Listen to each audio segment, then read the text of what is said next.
While I wasn't the best of Christians, I've always believed in God. You wouldn't see me in church every Sunday, but I would make a good attempt to go during Easter and Christmas Mass. On some Wednesdays every couple of years, you would even see me with a piece of ash on my face. That was of course before that drunk driver decided that my Honda looked like it needed to be compressed to half its size. I don't remember much about the accident itself or my subsequent stay in the hospital, but this story isn't about that. This story is about what I saw when I was dead for 6 minutes. One moment I was driving down Roosevelt Avenue, minding my own business and waiting for a light to turn green. The next moment I felt a huge shift in weight and everything went black. When I saw the light at the end of a dark tunnel, I guessed what had happened to me. I had died. I knew I was a good person. I treated my family kindly. My many years on this earth had taught me that people were essentially good. I wasn't afraid to go into that white light, despite the fact that I was leaving my life behind me because I knew that I would see them soon enough. So I went into the light. The next thing I knew, I had a physical body. I could feel a light coolness on my skin and the soft fabric of a comfortable loose shirt and pants. The small white dots and brown moles that had littered my forearms from long days of physical labor were gone, and my skin felt as smooth as a baby's bottom. If I could look in a mirror, I would probably see a version of myself much younger than the 44 years I currently was. "You done admiring the new duds?" The voice surprised me. It sounded too normal. "Sorry, it's just a lot to get used to," I said to the voice that I couldn't place. "Wait a minute, where the hell are you?" "Here." The voice was coming from my right, and my eyes adjusted to the point that I could make out a silhouette against the light that surrounded me. The light seemed to die down a bit, and I could finally make out the silhouette. Like me, he was in a loose-fitting white shirt and white pants, and there was something weird about his hair. "Can you hear me now?" he said. "What?" I could hear him the whole time. Why was he asking me if I could hear him? Sorry, bad joke. My social skills are a bit rusty. I thought for a second before finally placing why he asked that. "Are you quoting that Verizon commercial from a decade ago?" My vision cleared enough to find out the weird thing I had noticed about his hair. He had a dark purple faux hawk. He sighed. And again I fail at being funny. Has it really been a decade? On top of the faux hawk, he also had a face piercing. If he hadn't been wearing the same loose white clothing I was, he would be at home in a Fall Out Boy concert circa 2005. It was 2018 last time I checked.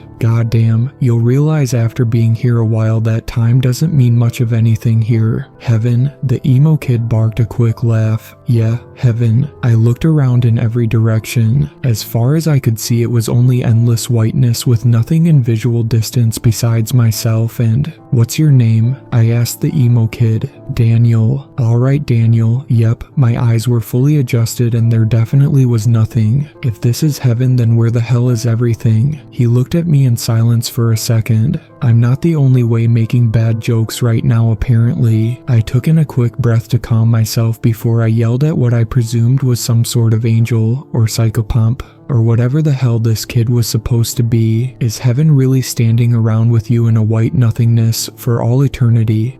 Daniel looked at me sadly. No, it's not. I just wanted to spend as much time away as possible. Daniel wanted to spend as much time away as possible from heaven. Why? I asked the one question I had stirring in my brain. He looked off into the blank distance in silence before answering. I guess you have to find out sooner or later. I was about to ask what the hell he was talking about when I felt a sudden shifting, that stomach-dropping feeling of sitting in a roller coaster as it drops from 100 feet. And there was suddenly a gate in front of us. White pillars reached into the air far enough that I couldn't see the top.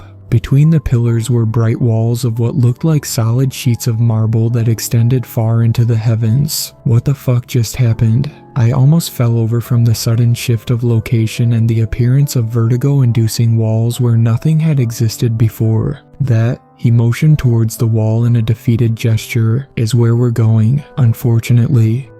Daniel, I noticed a light brighter coming from the top of the wall and pointed towards it. What's that light? He looked up at where I was pointing. Don't look directly at it. unless you want a blinding hicheki. I stared as the light grew brighter and brighter. It was getting just close enough that I could see a pair of wings somewhere in the bright, shining light of its core. There was another pair behind the first, and another somewhere closer to its leg. Its head looked like the head of a lion. No, wait. It was an ox head, but it had a beak and a human mouth. Don't be afraid. A voice boomed out from the shining light that grew ever closer. Its face had been confusing enough. Trying to place its exact feature was beginning to make my brain hurt. The booming voice only added to the madness that was already going inside my head as my mind tried to reconcile something with 4 faces and 17 pairs of wings. 14, 12. Look away. I heard a small voice say to my right. It was hard to think. Where was I again? What was I looking at?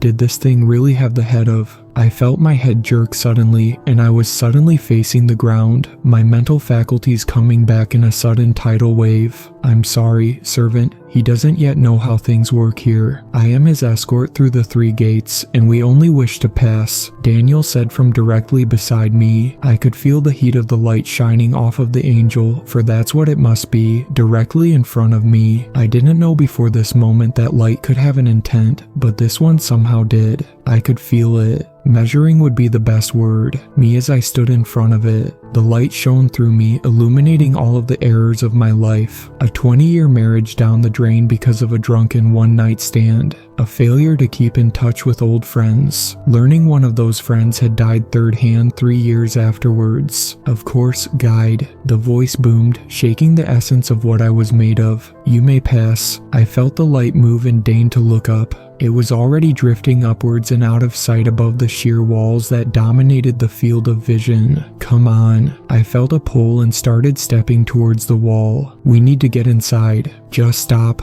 I yelled and pulled my hand away from Daniel's grasp. Tell me what the fuck is going on. What the fuck was that? How did it have that many heads? And it's letting us pass through. Aren't we already here? Haven't we already been judged by God? Daniel looked at me. There was something in his eyes that I hadn't seen before. Sadness, yes. Resentment, maybe. This time though, there was one clear emotion on his face. Fear. Fear as he looked up at the walls and the things that stood guard on it. Those are angels. If you're lucky, you won't see many of them. When I was alive, I thought the Bible was bullshit, and most of it is. One of the things it got right was how they looked. Of all the goddamn things for it to get right, it had to describe them correctly as those mind-bleeding things. Now we really do need to get inside before one of them comes back. I stared at Daniel. And why do we need to do that, Daniel? You don't get it yet? These aren't the walls of paradise you were taught in Sunday school. These are the walls of a prison, and the angels aren't servants of God, they're guards. Now, Daniel continued, let's get inside before another one comes down to check on us. Daniel started walking towards the wall before I could muster any kind of response to his words. If the angels were guards, what the hell were they guarding? The alabaster white wall was just about in front of us. Daniel showed no signs of stopping as he continued walking towards what looked like a solid marble pillar 6 feet across. How are we supposed to get past? My question was interrupted as the base of the unimaginably large pillar silently lifted itself up, just enough for the both of us to pass under it. Daniel didn't stop and walk through the newly created space like he had done it 1,000 times. That pillar has to weigh as much as a skyscraper. How did it lift up with no sound? I asked my guide. It's a bit pointless to ask how anything is done here. The only thing you'll get is speculations from the other people here, or because it is willed from the Winged Peanut Gallery. Now try not to look too amazed. He said as an answer, I don't know. My sentence was cut off for the second time in as many minutes as we stepped from under the raised pillar onto a shining silver city. I'm not prone to exaggerations, so I hope you take this with all of the accurateness I can muster. It was an entire city made of silver, tall pointed spires that gleamed brighter than any Las Vegas light show, stretched out of sight and into the infinite heavens that were somehow clear of any obstruction and impossible to see. There were a number of smaller buildings as well, single-story square buildings that sat in the shadows of the impossibly tall spires, but still shone with the ever-present light that permeated every part of this place. 2- and 3-story perfectly round buildings were placed in the open spaces between the spires. These round buildings glowed with a blue hue that seemed to be the only color in this place besides Daniel's dark purple hair. Seeing a color outside of the pure light made me think of something. "Daniel, where is everyone?" He pointed towards the base of one of the tall spires. "If you're unlucky enough to be stuck in the first heaven, then one of the shiny ones take you into a spire." I took another look at the spire and saw a small opening at the bottom. I wouldn't have been able to see it if Daniel hadn't literally pointed at it. The opening was seamless, showing no signs of machining or molding for it at all. It was almost like the entire spire had been melted into a single mold and cast as one solid piece. Daniel continued, "You're one of the lucky ones though, and get good old me instead. Welcome to the Silver City." He held out his hands in a mock greeting. Whatever else I had to say about Daniel, he seemed to be able to exude sarcasm without uttering a single word. "You didn't answer my question." "That's because I was avoiding it." I stared at him. He could probably see my annoyance because he sighed and continued, "Despite how this place looks, it's pretty much empty. Anyone still around is either in the second or third heaven." "Still around?" Daniel looked up toward one of the spires in silence for a long moment before saying, "You'll see." I was getting really tired of this cryptic shit. I've been dead for what felt like an eternity, and we've barely gone 10 feet into the Silver City. There was no one else here, and nothing to look at besides buildings that defied definition. I was getting ready to start yelling again, maybe try to get one of the angels' attention, before I noticed something come off of one of the round 3-story buildings. A ball of blue light split off from the surface of the building, followed by a second, then a third. They took their sweet time, Daniel said as the blue lights approached. Unlike the massive glowing monstrosity that greeted us at the wall, these things were about the size of paperweights. "What are they?" I asked as the 3 balls orbited around my head. The glow had dimmed down to a soft fuzz that didn't hurt my eyes. "Cherubs." I stared at the tiny blue orbs. They didn't have any defining features I could pick out. Cherubs, the tiny flying babies from all those Renaissance paintings. Daniel laughed quietly. "Another thing everyone gets wrong about this place." He pointed at one of the cherubs as it passed my vision and around the side of my head. "Cherubs are the lowest of the angels. They don't do much besides sit in those round buildings, hang around people, and cast judgment. These things are judging me right now." I looked at another blue orb suspiciously as it floated into my vision from the left. "Judgment, capital J. Don't worry about it too much. It's mostly a formality at this point. If there was anything you needed to worry about, it was the seraphim that cast judgment upon you at the gate." It clicked in my head, the flashes of random images when that thing bored into my soul. I was receiving judgment. Would they find me worthy? Would I go into one of the spires despite Daniel's reassurances? One of the little blue balls stopped directly in front of me. After a second where I felt like pissing my pants in fear, the little cherub bobbed up and down in the air. The other 2 stopped their orbit around my head and appeared next to the first one. The first one bobbed, followed by the other 2 copying the first, then flying off towards the building they had come from. The one that stopped its orbit first took a position at the top right of my vision and remained there. "That's a good sign," Daniel said as he watched the other 2 reunite with the shining blue building they had come from. "Daniel, yeah? You said before that they were guards. What exactly are they guarding?" Daniel turned his head to look at the wall behind us. "Not here. I'll tell you once we get past the second gate."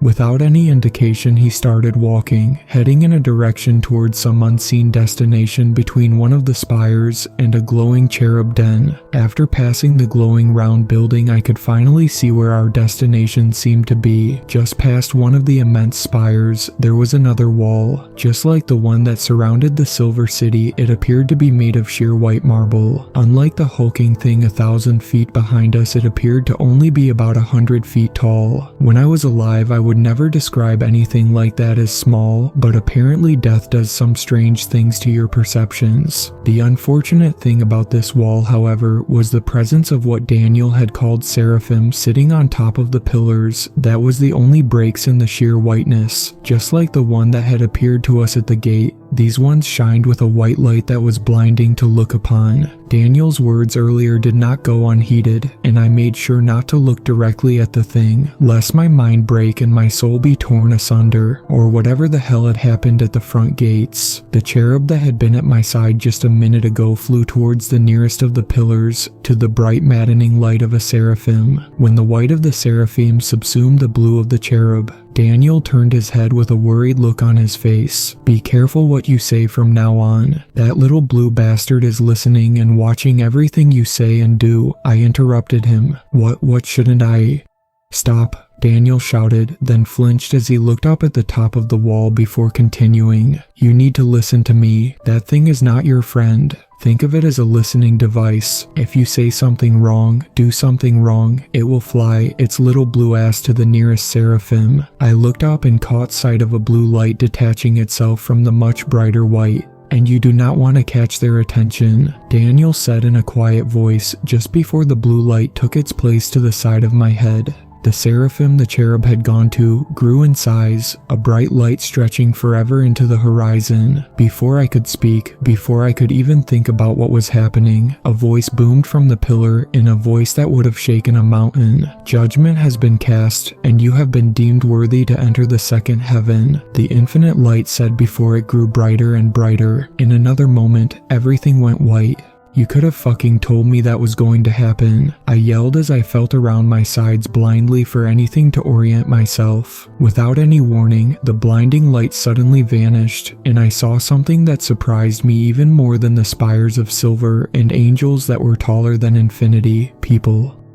"Welcome to the second heaven," Daniel said. There were people everywhere, hundreds and hundreds of people standing around, each with their own white clothing and glowing blue cherub. All of them appeared to be waiting around for something as they stood in place silently. I looked up to find that we were in some sort of building, as this place actually had a ceiling instead of open sky. "Where the hell are we?" I asked. Daniel sighed. "I told you, the second heaven, specifically the material room." I looked around the room. Two of the walls appeared to be made of the same flawless marble the gates were made out of. Against the left wall of the massive room were a number of small pillars separate from the wall. While I was looking at the small pillars, a bright light flashed on top of one of them. Where nothing had been before now was a small glowing cube, just big enough that it took two hands to hold. One of the glowing blue orbs in the crowd started bobbing in place until a silent person to its right looked at it. This seemed to appease the little bastard because it flew over to the glowing cube, sitting on the pillar, and began bobbing up and down.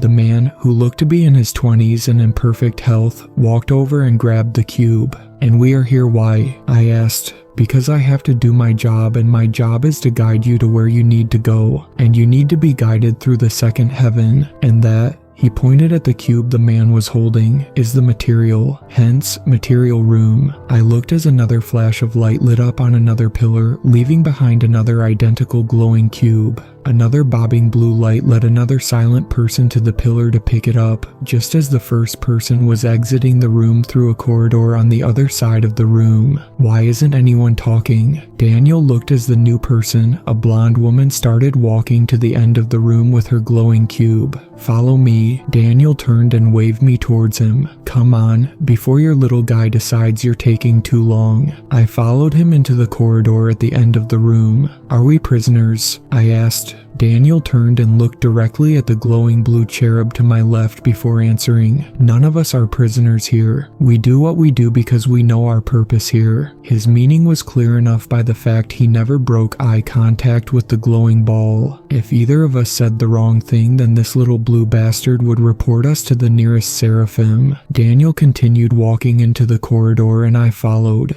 After a short walk behind a line of people carrying cubes in front of us and empty-handed people heading into the room, to our left, we entered a massive cavern that stretched far enough that I had no estimate for how big it actually was. The ceiling was 50 feet above as we exited the corridor and entered the cavern proper. In front of us, in long ordered rows, were what looked to be marble anvils about 3 feet tall. Rows and columns stretched far into the distance, nearly everyone occupied by a person. As we walked in our orderly line, I saw the little blue balls lead their charges away from the line into designated anvils. In front of most of the anvils stood quiet people in identical white clothes, each with their own cubes, chiseling away with solid silver picks. Daniel stopped and stepped into one of the aisles of anvils. Here in manufacturing, you can see the people who have been judged worthy of entering the second heaven, making what needs to be made. I looked at one of the many anvils as a new arrival started work on their solid cube.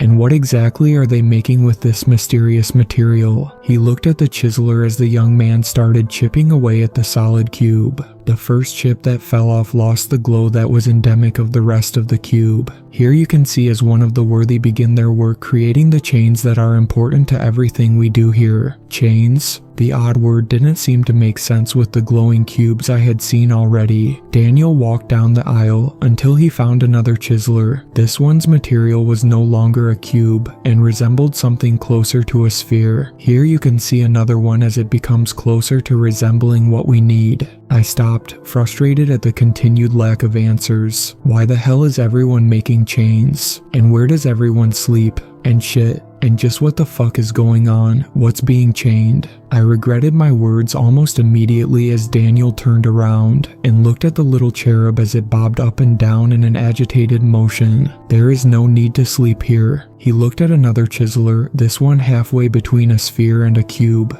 No one becomes hungry here. There is no pain, no sickness, and no earthly need for our heavenly bodies. Daniel paused and looked at my left before continuing. Now that you have seen where the chains are made, follow me to the entrance of the third heaven. I looked at my little tattletale. He seemed to be satisfied with Daniel's answer as it stopped bobbing up and down and returned to its former stationary position at my left. Daniel sighed in relief and turned around to begin walking down the row. Before he could walk forward very far, however, one of the many chiselers stopped what he was doing. The man, a young-looking gent with long hair that wouldn't look out of place in the 60s, stopped his chiseling and turned to look at us. Why are you guides the only one who get to talk to anyone? How is that fucking fair, man? Daniel looked at the young man's blue keeper. It began bobbing up and down in the same agitated motion mine had done just a minute earlier. The hippie continued his rant. How do they expect us to work like we do? Yeah, we don't get tired and we never get hungry, but what's the point of all this, huh? Is what we do really worth an infinite amount of work for all eternity? The young hippie's blue ball flew off into the distance and out of sight in just a second.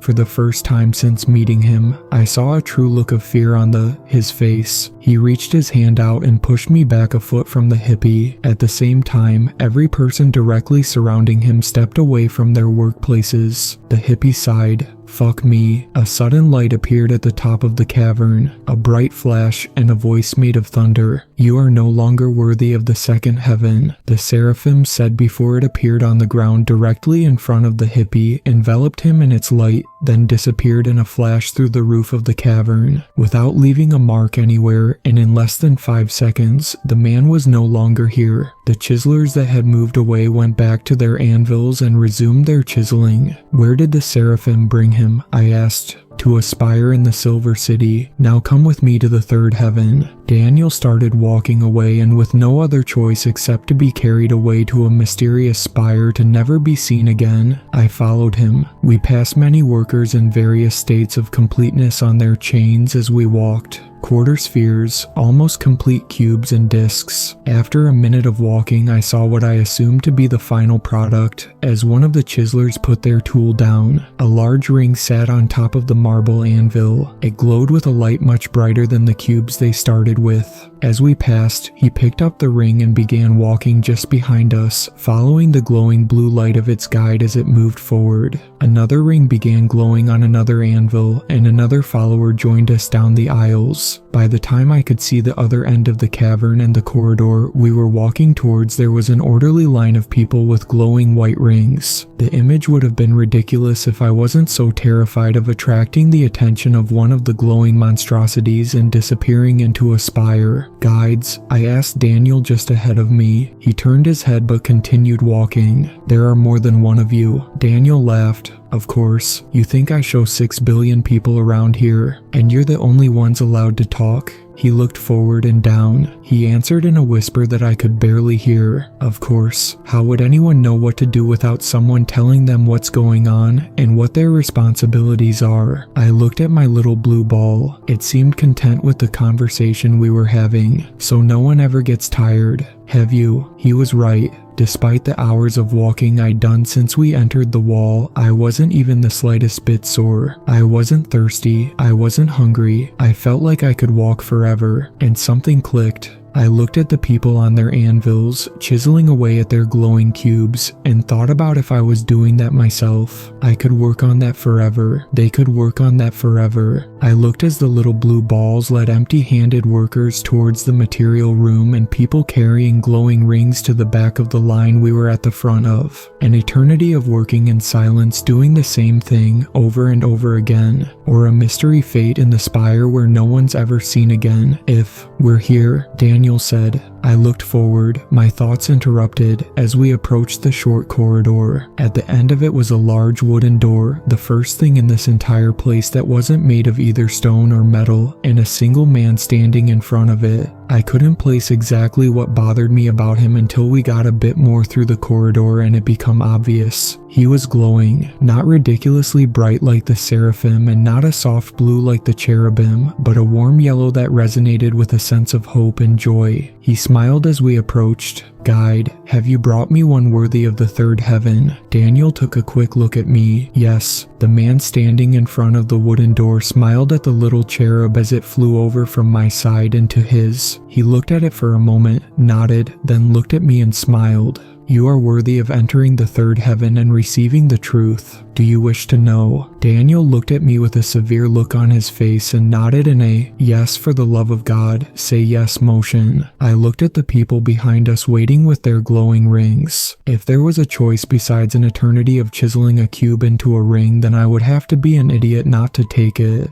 Yes. The glowing man smiled at me, then looked over at Daniel. I give you leave to enter the third heaven, guide. Your charge is deserving of the tribulations. I looked away from the glowing man to Daniel. Tribulations. Daniel motioned me to his side and we stepped aside to allow the first person behind me with their glowing ring to step next to the glowing man. He took the ring from the person's hand. Gabriel inspects every ring for flaws. I watched as the glowing man, Gabriel, looked at the ring in his hand. After another moment, the soft glow around him dimmed and the ring in his hand grew brighter. Another moment and the ring returned to his normal glow. Gabriel, I asked the glowing man. He smiled and held the glowing ring out to me. The archangel Gabriel. Gabriel smiled. I took the ring from him, stunned at the revelation of what I was standing in front of. When Gabriel finds a ring satisfactory, someone is usually here to bring it through the door. We got lucky this time though. Daniel looked at the archangel who was already busy inspecting another ring, and get to bring it in ourselves. I watched as Gabriel held the ring with both hands and did the trick where he made the ring glow brighter. Unlike the one that I currently held, however, the ring in Gabriel's hands first cracked, then shattered into a million shiny pieces. They seemed to disappear as the glow dissipated and faded out of existence. Sometimes the material isn't strong enough for our purposes. Now come on. Daniel turned and opened the wooden door behind Gabriel. Behind it was a large spiral staircase scored through the rock leading upwards. And in we go. Daniel held the door open for me, and I went through it holding the glowing ring in my hands. He closed the door and we both began moving up the spiral staircase. I looked up as we took the first steps and could only see the bottom of the stairs as they spiraled upwards. We got a bit of a walk, so if you got any questions, now would be a good time.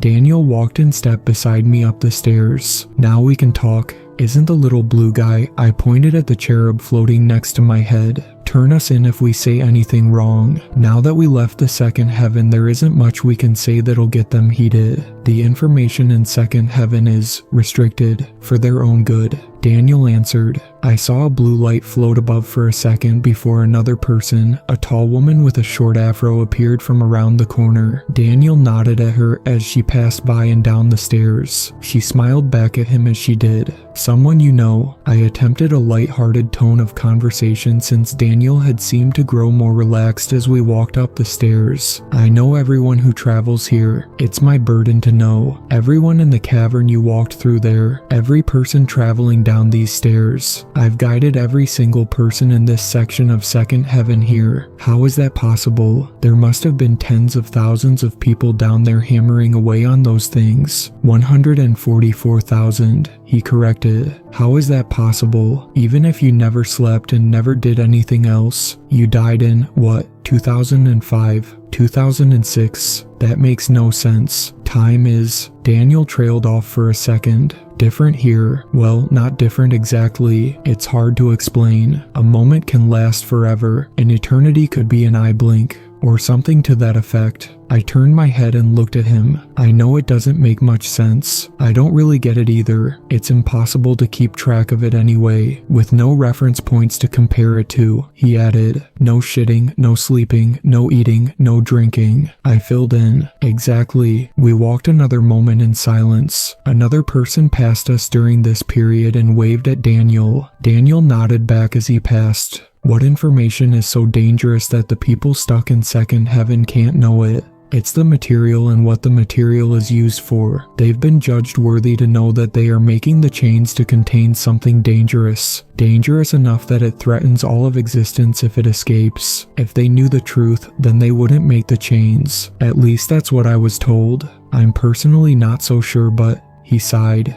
I'm not exactly in charge here. Who is then? I asked. This question had been burning in my mind since seeing the empty silver city. I had seen angels of all types and people who never tired on a quest of eternal servitude. But who did they serve? No one really, as far as I can tell. I looked at the blue ball floating by me. Daniel caught my look and continued. They definitely aren't. They serve just like us all. Of course they don't have free will like we do. The person who guided me compared them to computer algorithms. Some, like Gabriel, more complicated than others, but still algorithms that follow a set of rules. We will never know. An eternity with no answers and eternal work. This sounds more like hell than heaven. Daniel barked a laugh. Hell is just the absence of God. We're about there now. I'm getting really tired of... I was interrupted by the shining brightness of the sky above us. The staircase embedded in the ground finally ended, and we reached the surface of wherever we were going. I saw it once we were finally open to the sky. This, Daniel motioned forward, is the third heaven. Welcome to God's kingdom. In front of us stood a giant glowing sphere, thousands of feet wide, floating in the air. Surrounding it was a latticework of marble stairs, ladders and scaffolds that surrounded it completely and allowed almost completely unrestricted movement around the sphere. And that, Daniel continued, is God. I looked away from the sphere and stared at Daniel. God, the ruler of all creation, the creator. God isn't the ruler of all creation. He is creation. I looked at the glowing ring in my hands, at the little blue ball floating next to my head, then at Daniel. The angels aren't just guarding us, are they? Daniel looked at the glowing ball in the distance. No, he paused for a minute, staring at the massive ball of light that was apparently the creator of everything, then continued. Soon after God made creation, he tried to unmake it. I stared at the giant glowing orb. I stared at God, the God that wanted to unmake his creation. That ring you hold, he pointed at the glowing ring, is belief. Belief forged from the souls of everyone who won't make the chains that bind.